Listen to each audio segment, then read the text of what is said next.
Well, let's not do that. Let's take our hand off, buddy. Let's put it on the ground. A high-intensity moment for deputies urging two kids to put down a gun. It happened in February after Bernalillo County Sheriff's deputies were called to a home they've been to before. This time for a 9- and 7-year-old playing with a handgun. Deputies captured it all from a drone. Just put it on the ground, bud. Come talk to us. You're not in trouble. After 5 minutes of talking, deputies fired a non-lethal projectile at the wall. Moved in to stop the kids and grab the gun. Drop it now. Drop it. Open it. I don't even have the gun. And I'm going to have to talk about this story.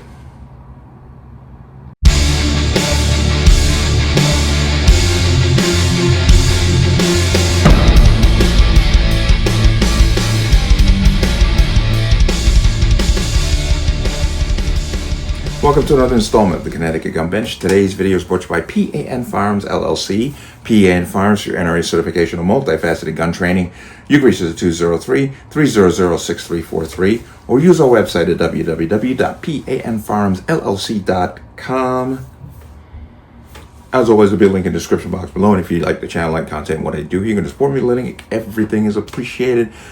Once again, online store is open. CGB20 gets you 20% off. Move out that winter stuff, bring in the summer stuff. Take advantage of that. CGB20 gets you 20% off, free shipping. Connecticut residents, you have to pay the sales tax. I have no say in the matter. Let's talk about this.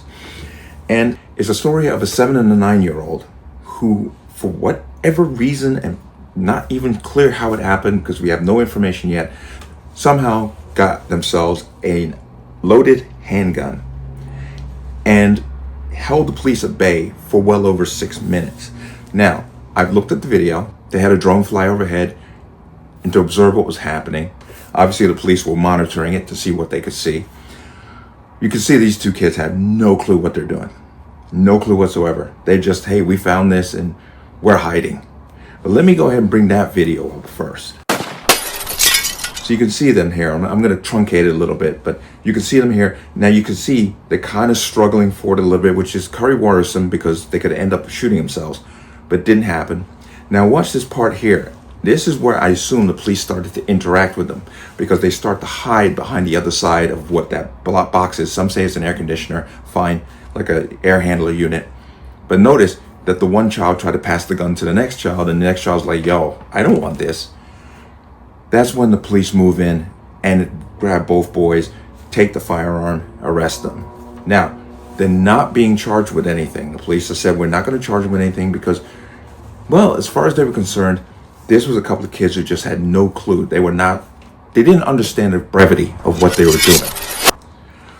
I want to come ahead into here and give you some more details. But boys 7 and 9 seen in armed standoff receiving assistance from deputies. 2 young boys not charged. Deputy working to assist the children involved. And you saw the video. I don't have to go through the details of the video, but I'm going to come down to here. Quote, this case illustrates the complex intersection of juvenile crime, mental health, and public safety, Sheriff John Allen said in a statement. We are taking more important steps to close service gaps and expand our ability to work with juveniles involved in firearms or violent crimes. Now, the incident did happen on February 16th, but now the information is being released along with the video. But I want to point this out, that the sheriff also said that the home where the incident took place, they have received dozens of calls to intercede at that address due to problems with the boys and their families. So they know that something's going on there. So this is not like an isolated incident. But once again, where did the gun come from? And clearly these kids have no clue what they're doing, but why are they hiding like this? And let me come out. Now, as I said, no charges have been filed against these kids. What are you going to charge them with? You could say possession of a firearm illegally, so forth and so on. But once again, these kids have no clue what they're doing. But why am I talking about this now? Because the reason why I came across this story is because I saw this video. Today's video, we got 2 little white boys. They look like they're about 6 or 7. And they hold the whole police force hostage. They hold them at bay. I just don't see how this would go this long. if they were two little black kids, because we already know all over the United States, they done shot kids as young as 6, 7 years old. Police do not give a fuck about your age when you black. And this is the reason why I'm talking about it. Every single time an event happens, somebody has to dissect it to race. Every single time. This has nothing to do with race.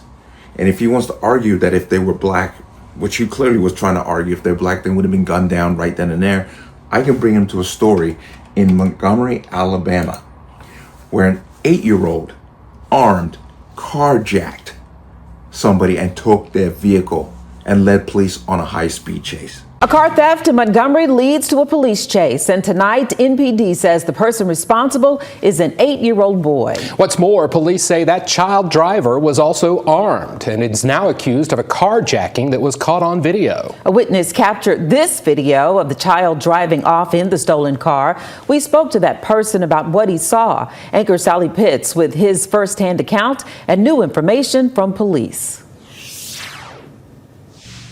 Hey, Google. Call the Montgomery Police Department. Witness video shows what police say is an 8-year-old driving a stolen car. The witness said he saw the child hit another car and then drive off. I just naturally kind of wanted to follow him because I didn't think it was right for him to just get away with hitting someone. But as I was following him, I realized at some point it was a little boy. The witness said he continued to follow the car, and at one point it turned onto the boulevard going in the wrong direction.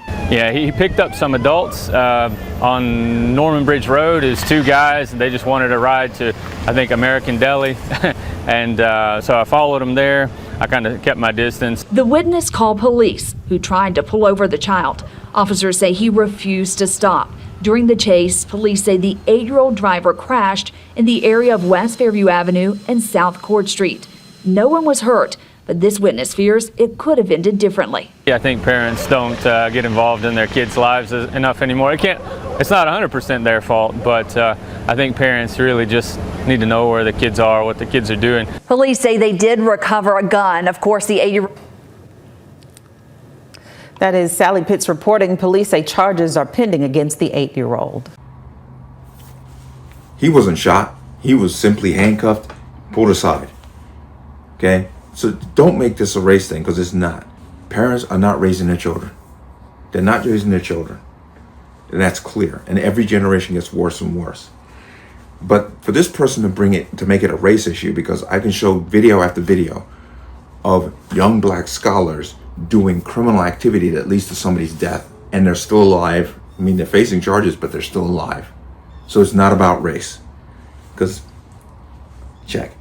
I will say unequivocally, if they were both black, the outcome would have been the same. The police do not see them as a threat. Yes, they have a loaded handgun, but they're not pointing at them, and they clearly have no clue what they're doing. You can see that in the video.